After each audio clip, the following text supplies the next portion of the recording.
امن و امان کا درس دیتے ہوئے ہر چیز برداشت کرتے رہے, سہتے رہے.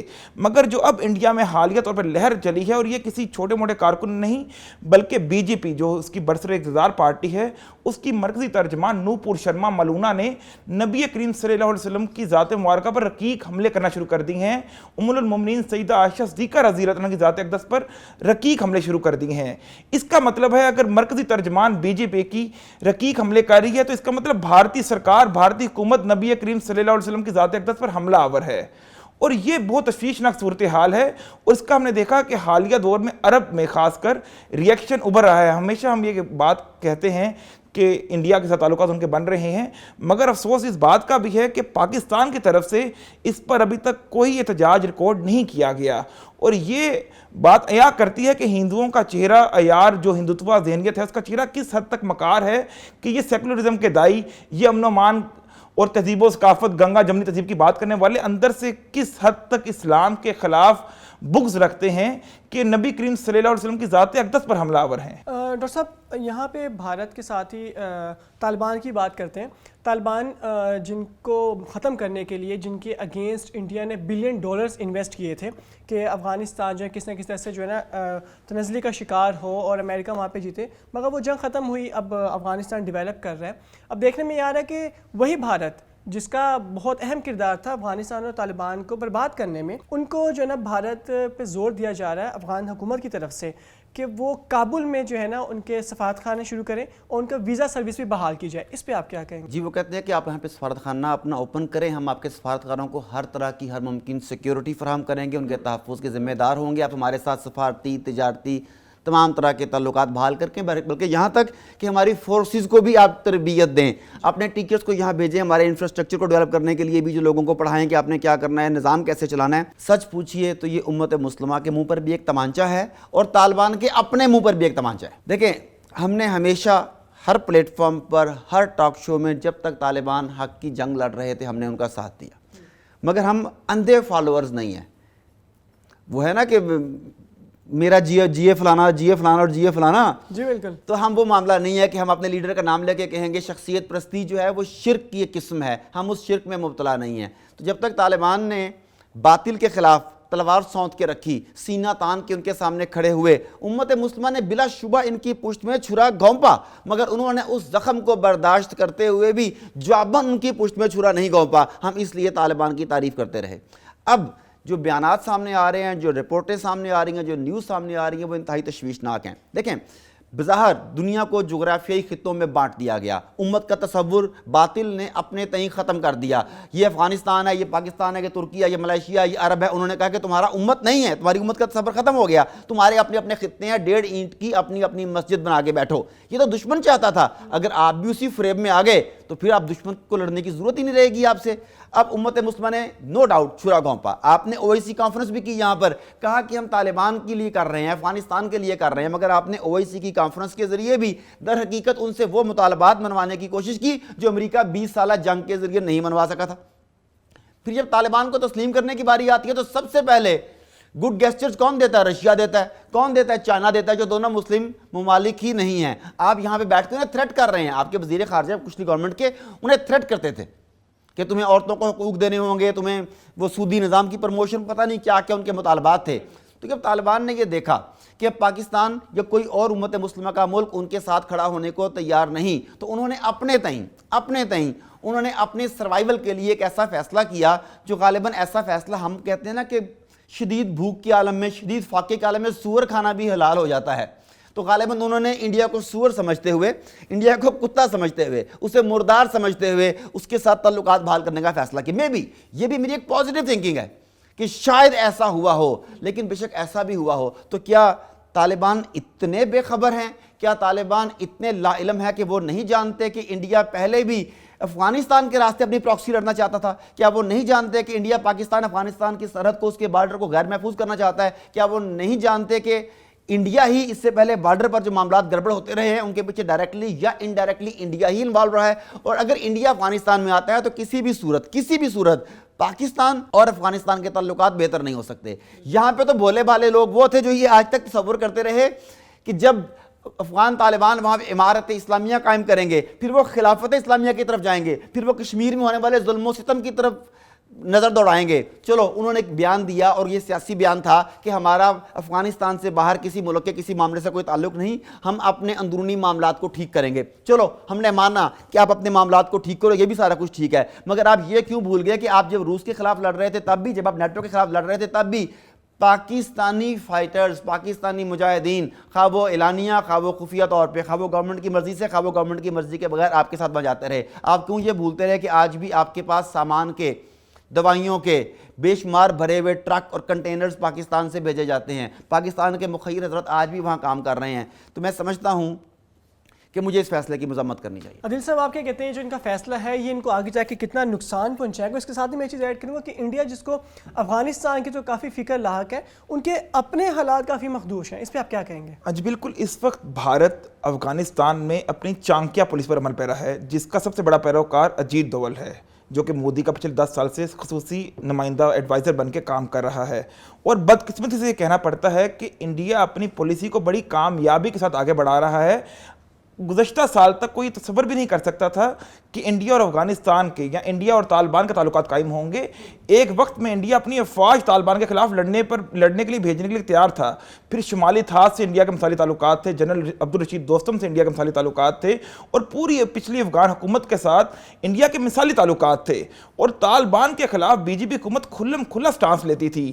مگر اب دیکھیے کہ یہ عالمی منظرنامہ کس طرح سے تبدیل ہوتا ہے، اور اس میں پاکستان کے لیے بہت بڑا سبق ہے کہ آج ملا عمر مرحوم کا بیٹا ملا یعقوب بدقسمتی سے انڈیا کے ساتھ تعلقات بحال کرنے کی بات کر رہا ہے. اپنے مجاہدین کو، یا جنہیں آپ فوجی کہہ لیں، انڈین ملٹری اکیڈمی دہرادون میں بھیج کر ٹریننگ کروانے کی بات کر رہا ہے. را سے مدد مانگ رہا ہے کہ آپ آئیے ہماری فوج کو ترتیب دیجئے، ہمیں جدید اسلحہ دیجئے. تو یہ وہ بات ہے جو کہ پاکستان ظاہر کرتی ہے اس بات کو کہ پاکستان اب کہاں کھڑا ہے. اور پاکستان کو چلیے ایک طرف رکھ دیجئے، یا جیسے ڈاکٹر صاحب نے کہا کہ طالبان پاکستان سے ناراض ہو سکتے ہیں، سابق وزیر خارجہ نے تھریٹ کرتے تھے. طالبان کی انڈیا سے دوستی پاکستان دشمنی کی وجہ سے نہیں ہو سکتی. طالبان کو یہ سوچنا چاہیے کہ انڈیا مسلمانوں کے ساتھ کیا کر رہا ہے، انڈیا کا اسلام کو بطور سیاسی نظام کے بارے میں کیا خیال ہے. پھر طالبان کو یہ سوچنا چاہیے کہ جو ان کا جہاد جو کامیابی سے ہمکنار ہوا، اس میں صرف ان کی محنت اور خلوص شامل نہیں تھا، بلکہ اس میں پوری دنیا سے آئے ہوئے مہاجرین کا خون شامل تھا. اس میں پوری دنیا کے 1.5 ارب مسلمانوں کی دعائیں شامل تھیں. اس میں ہماری ماں اور بہنوں کی ان کے لیے دن رات کی دعائیں شامل تھیں. اس میں ہمارا علماء کرام کا کلیدی کردار تھا. تو یہ باتیں اگر طالبان فراموش کرتے ہیں تو میں وثوق سے یہ بات کہتا ہوں، گو کہ کہتے ہوئے اچھا نہیں لگتا، کہ طالبان کی تحریک بھی آنے والے وقت میں خدا نہ کرے عربوں کی قومیتی طریقوں کی طرح ڈھل جائے گی، جو بالآخر زوال کا شکار ہوتی ہے، جس کی سب سے بڑی مثال ہم نے ماضی قریب میں مصر میں جمال عبد الناصر کی صورت میں دیکھا کہ کس طرح ان کا عروج تھا اور پھر کس طرح سے وہ زوال آیا. یہ تو ناظرین آنے والا وقت بتائے گا میں کہ یہ جو ان کا فیصلہ تھا یہ فائدہ مند ثابت ہوتا ہے یا نقصان دہ. میں یہاں پر ایڈ کرتا چلوں کہ ابھی جنرل دوستم کی انہوں نے بات کی، تو امت مسلمہ اس وقت کس نہج پر پہنچ چکی ہے، ہم کس طرح سوچ رہے ہیں. آپ اندازہ کریں کہ گزشتہ دنوں جنرل دوستم نے 40 وار لارڈز کے ساتھ ترکی میں اجلاس منعقد کیا ہے، اور انہوں نے وہاں پہ مزاحمتی گروپ منظم کرنے کی بات کی ہے. ترکی جس کے بارے میں ہم سب کی یہ توقعات ہیں کہ وہ آنے والے وقت میں ایک اچھا رول پلے کرے گا. ترکی بذام خیش بذام خود یہ سمجھتا ہے کہ وہ امت مسلمہ کی قیادت کا اہل ہے، اور ہم اس کے لیے دعا گو رہتے ہیں. جب اس کے ایران سے اچھے تعلقات ہوئے، جب اس کے سعودی سے اچھے تعلقات ہوئے، ہم نے سوچا کہ اب یہ معاملات کی منافقتیں ختم ہو جائیں گی. مگر دوسری طرف انہی دنوں میں جنرل دوستم اور اس کے 40 وار لارڈز ترکی کے اندر اگر افغان طالبان یا افغان گورنمنٹ کے خلاف ایک مزاحمتی اجلاس منعقد کرتے ہیں، مزاحمتی فورس بنانے کا اعلان کرتے ہیں، تو یہ بھی سوچنے والی بات ہے کہ پوری کی پوری مسلم امت کھڑی کہاں پہ. وہ لوگ جن کا ہمیں یہ تھا کہ مل کے کچھ کریں گے مسلم امہ کے لیے، وہی وہ ایک دوسرے کی مشکل چھرا گھونپنے میں لگے ہوئے ہیں. اور اس میں بدقسمتی سے سب سے بڑی بات عصبیت کی ہے، کیونکہ دوستم کا بھی نسلی تعلق ترکی سے جڑتا ہے. اور یہ بڑی بدقسمتی کی بات ہے کہ ترکی جس سے امت مسلمہ کے کروڑوں اذہان کو امیدیں تھیں کہ، اور پتہ نہیں کیسے کیسے خواب دیکھتے ہیں کہ خلافت بحال ہوگی اور خلافت کا ارتقاء ہوگا، تو یہ بڑی بدقسمتی کی بات ہے. ڈاکٹر صاحب پاکستان کی بات کریں گے. پاکستان میں دیکھا ہے کہ جب بھی کوئی سیاستدان جب اپنے اقتدار سے دور ہٹ جاتا ہے، اس کو ہٹا دیا اپنے اقتدار سے، تو اس کو پاکستان کے ٹکڑے ہوتے نظر آ جاتے ہیں. جب تک تو وہ اقتدار میں رہتا ہے تب تک وہ کہتا ہے کہ پاکستان میں ڈیولپمنٹ ہو رہی ہے، پاکستان میں اچھے کام ہو رہے ہیں اور پاکستان یکجا ہے، سب ایک پلیٹ فارم پہ. مگر وہی جب اقتدار چھوڑ کے اپوزیشن میں آتا ہے تو وہ یہ کہنے لگ جاتے ہیں کہ پاکستان کے ٹکڑے ہونے والے ہیں, پاکستان کے حالات خراب ہیں. اس پہ آپ کیا کہیں گے؟ جی بالکل ٹھیک کہہ رہے ہیں کہ پاکستان کے تمام سیاسی قائدین, تمام عامر حضرات, ان تمام کا یہ خیال تھا کہ پاکستان کا وجود, پاکستان کی سالمیت ان کی شخصیت سے مشروط ہے. یہ سب سمجھتے تھے کہ جمہوریت کی بقا ان کی شخصیت سے مشروط ہے. یہ سب سمجھتے تھے کہ عالم اسلام میں پاکستان کا کھڑا ہونا ان کی شخصیت کی وجہ سے. ان تمام کا یہ خیال تھا, اور ان کے جو پیروکار ہیں وہ ان کے بارے میں بڑے فخر سے کہا کرتے ہیں کہ ان کے لیے تو کعبۃ اللہ کا دروازہ کھلتا ہے. آپ اگر مشرف کے خلاف بات کریں, آپ زرداری کے خلاف بات کریں, آپ نواز شریف کے خلاف بات کریں, آپ عمران خان کے خلاف بات کریں, تو ان کے پیروکار بتاتے ہیں کہ یہ اللہ کی مرضی کے بغیر کسی کو کعبۃ اللہ میں نہیں بلایا جا سکتا. کعبۃ اللہ کا دروازہ کھلتا ہے ان کے لیے, اس کے اندر جا کے وہ نوافل ادا کرتے ہیں. اللہ نے قبول کیا تو انہیں بلایا. یہ ہمارے, اگر آپ ذرا تھوڑی سی پولائٹ لینگویج استعمال کریں تو سادہ دل عوام کا یہ کہنا ہے, اور اگر میرے دل کی بات پوچھو تو یہ ہمارے جاہل عوام کا یہ کہنا ہے جو یہ کہتے ہیں. انہیں سلطان صلاح الدین ایوبی یاد نہیں آتا جس نے سالہ سال بیت المقدس کی آزادی کی جنگ لڑی اور خود اتنے پیسے نہیں تھے جگہ حج ادا کر سکتا جا کے. اس کا مطلب ہے کہ وہ اللہ کے نزدیک مقبول نہیں ہے جس نے 1098 کے قریب 1100 میں یہ قبلہ اول بیت المقدس کو پنجہ یہود سے آزاد کروایا. کئی 100 سال تک اگر وہاں اذان کی آواز گونجتی رہی تو اس کے پیچھے سلطان صلاح الدین ایوبی کے گھوڑے کی ٹاپوں کی آواز تھی, اس کی تلوار کی چمک, ڈوبی ہوئی تلوار جو خون میں رنگین تھی اس کی چمک تھی. تو یہ اس کے چیزیں بھول جاتے, ان کی باتیں کرتے ہیں. اچھا اب آپ دیکھ لیں کہ ہم نے نعرہ لگایا سب سے پہلے پاکستان. اچھا سب سے پہلے پاکستان جب نعرہ لگا تو مشرف صاحب نے کیا کہا؟ مشرف صاحب نے کہا کہ پاکستان کمز فرسٹ. اپنی کتاب میں بھی انہوں نے یہی کہا, لیکن اس کے بعد جب حالات پیچیدہ ہوئے تو سب سے پہلے اسلام آباد, پھر جب اور پیچیدہ ہوئے تو سب سے پہلے پریزیڈنٹ ہاؤس, پھر جب اور پیچیدہ ہوئے تو سب سے پہلے میں. یہ آپ نے ان کی طرف سے بھی دیکھ لیا. پاکستان کے ایک اور لیڈر نے نعرہ لگایا پاکستان کھپے. پھر انہوں نے کہا کہ ہم نے پاکستان کو ایک نیا نعرہ دیا پاکستان کھپے, اور پھر پنجابی میں پاکستان کو کھپا کے رکھ دیا انہوں نے. اور اس کے بعد جب ان کی حکومت ختم ہوئی تو انہوں نے کہا, برملا کہا کہ اگر انہیں حکومت نہ دی گئی تو ہم پاکستان کھپے نہیں کہیں گے.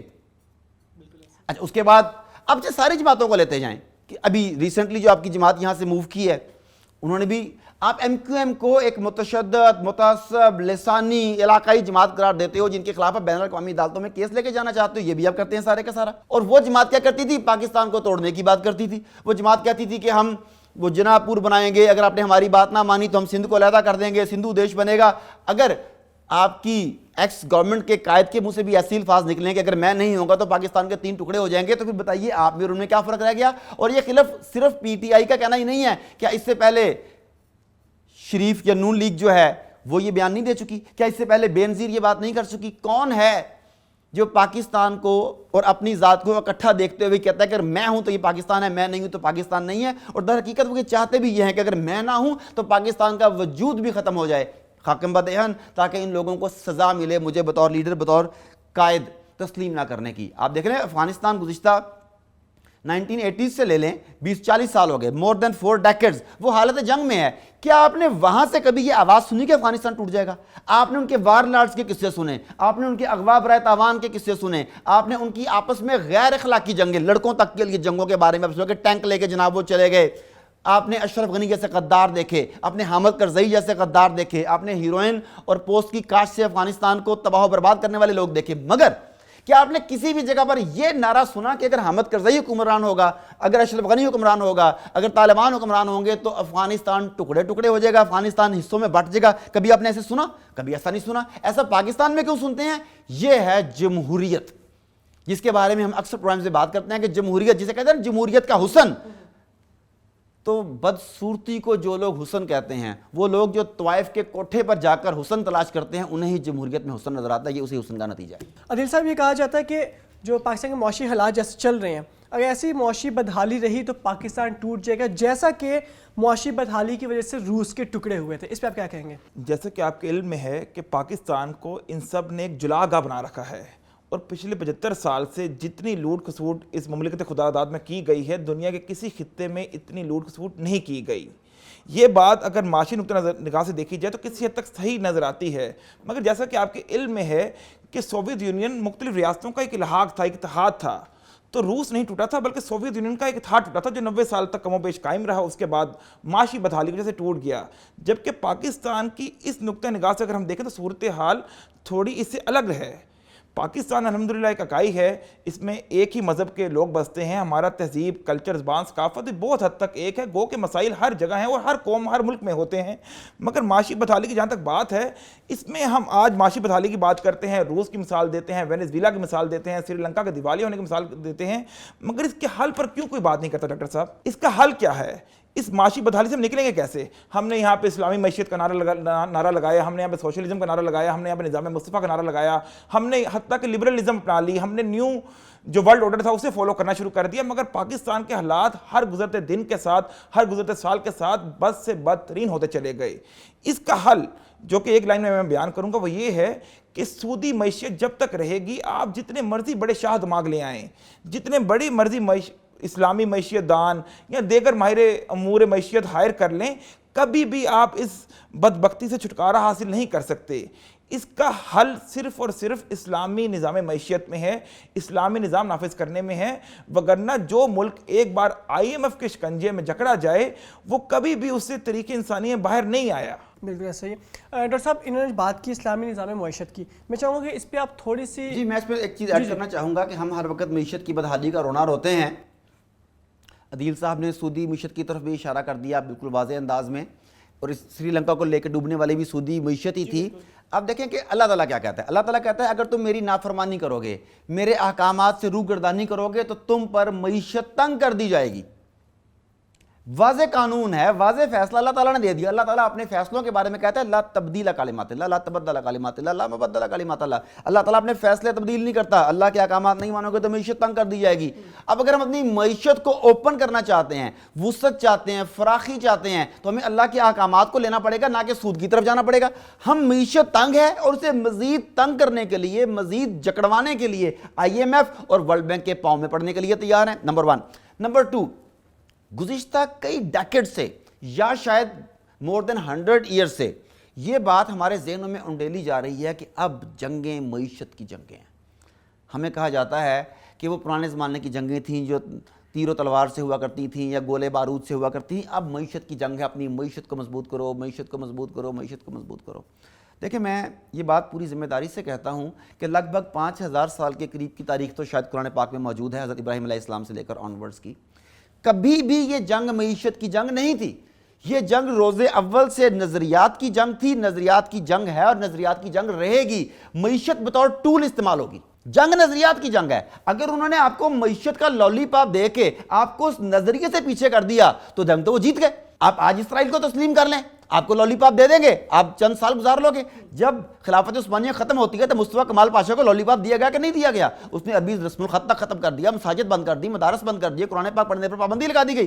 کیوں؟ ہماری معیشت کھل جائے گی۔ انہیں لالی پاپ دے دیا کہ چند ڈیکڈز کا، اس کے بعد آج تک اسے لارا دیا ہوا تھا یورپی یونین میں شامل کرنے کا، آج تک لٹکا کے رکھا ہوا ہے۔ تو یہ معیشتیں یوں اوپن نہیں ہوتی، یہ نظریات کی جنگ ہے۔ آپ کو سب سے پہلے اپنے نظریات کو مضبوط کرنا ہوگا۔ جہاں تک مجھے یاد پڑتا ہے قرآن پاک میں جہاں جہاں آپ کا کفار کے ساتھ تقابل کیا گیا ہے، یہ نہیں کہا گیا کہ تمہارے اور ان کے مال و اسباب میں اگر اتنا فرق ہوگا تو تم جیت سکو گے۔ ہمیشہ تقابل آپ کے اور ان کے ایمان کا کیا گیا ہے۔ اگر تم ایمان میں پورے ہو، تمہارا ایک 20 پر بھاری ہے، ایک 10 پر بھاری ہے، ایک 2 پر بھاری ہے، وغیرہ وغیرہ۔ تو ہمیں جس چیز کو مضبوط کرنا چاہیے ان سے لڑنے کے لیے، اسے پسے پشت ڈال کے ہم اللہ اور امریکہ سے لڑنا ہم گوارا نہیں کرتے، ہم لڑ نہیں سکتے۔ روس تگڑا ہے، ہم لڑ نہیں سکتے۔ جرمنی تگڑا ہے، ہم لڑ نہیں سکتے۔ فرانس کے سفیر کو نکال نہیں سکتے۔ یورپ بائی کاٹ کر دے گا۔ ہاں، ہمارے حکمران اتنے بہادر ہیں کہ وہ اللہ اور اللہ کے رسول سے ڈائریکٹ جنگ لڑنے کو تیار ہیں۔ وہ کہتے ہیں امریکہ سے لڑا نہیں جا سکتا، ہاں اللہ اور اللہ کے رسول سے جنگ لڑ کے دیکھتے ہیں، شاید ہم کامیاب ہو جائے۔ حاکم بدہن، یہی تو ان کے اعمال ہے۔ تو ایسے معیشت کیسے سدھرے گی؟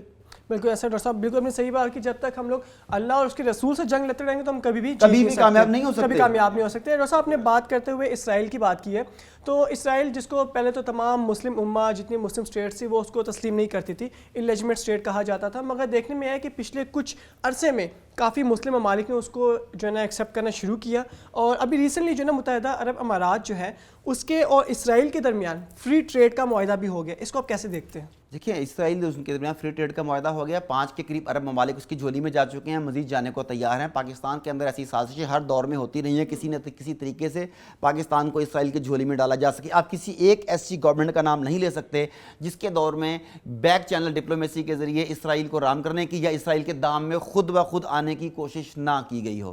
حالانکہ ہونا تو یہ چاہیے تھا کہ تمام کی تمام امت مسلمہ اکٹھی ہو کر اسرائیل کا ناطقہ بند کرتی.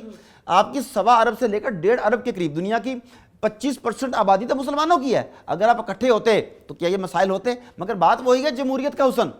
دیکھیں خلافت اور جمہوریت میں یہی تو ہے کہ اگر خلافت ہوتی تو پوری دنیا میں جہاں بھی مسلمان کے اوپر ظلم ہوتا وہ خلافت اسلامیہ کے خلاف، اللہ اور اللہ کے رسول کے خلاف، اللہ کے نظام کے خلاف جنگ سمجھی جاتی. وہاں سے اس کے خلاف دستے بھیجے جاتے. پٹرول پاکستان میں نہیں مل رہا، اگر اربوں میں موجودہ خلافت ہوتی تو پٹرول امت مسلمہ کا تصور ہوتا.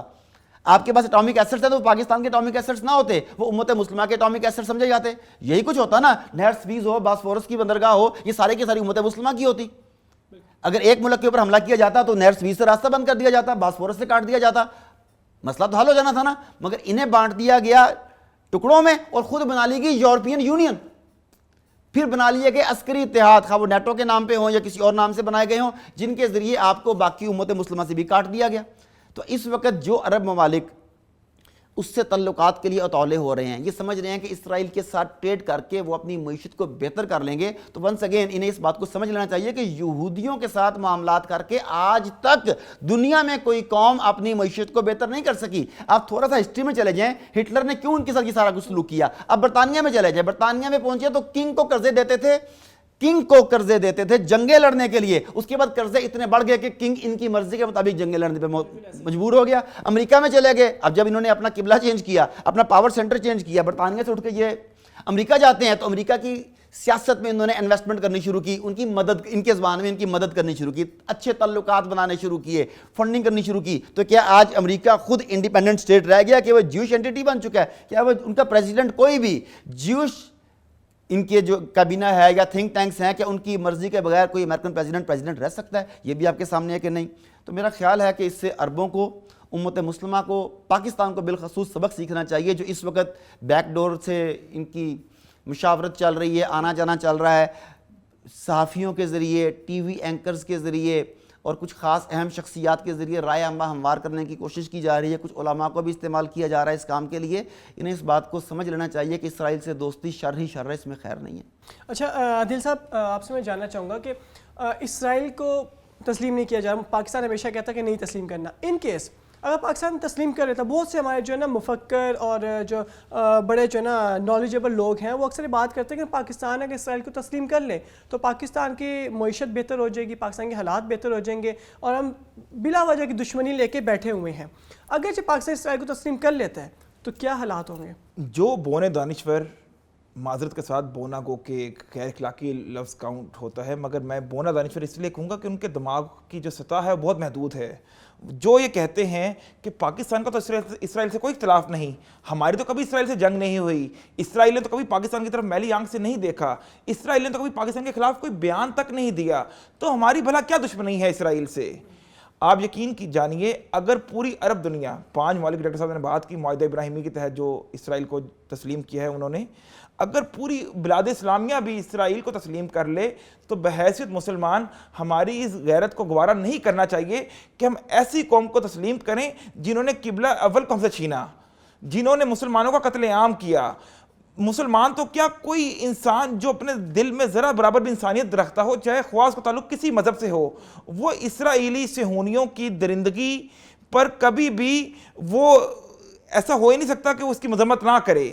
مگر بدقسمتی سے ہمیں جو دانشور ملے ہیں، ہمیں جو پڑھا لکھا طبقہ ملا ہے، ہمیں جو یہ لنڈے کے لبرل ملے ہیں، ہمیں جو یہ سرخے ملے ہیں، نیم سرخے نیم لبرل جو ہمیں قوم ملی ہے، وہ چاہتی ہے کہ پاکستان میں LGBT رائٹس بھی ملیں، پاکستان میں سودی معیشت بڑھتی اور پھیلتی پھولتی رہے، اور پاکستان اگر اسرائیل کو آج تسلیم کر لے تو ان کی نظر میں سارے مسائل حل ہو جائیں گے. آپ مجھے بتائیے کہ جن اقوام نے اسرائیل کو تسلیم کر رکھا ہے، بے شمار اقوام ہیں، کیا ان کے مسائل حل ہو گئے؟ کیا وہ اوج سریہ اور اوج کمال تک پہنچ گئے؟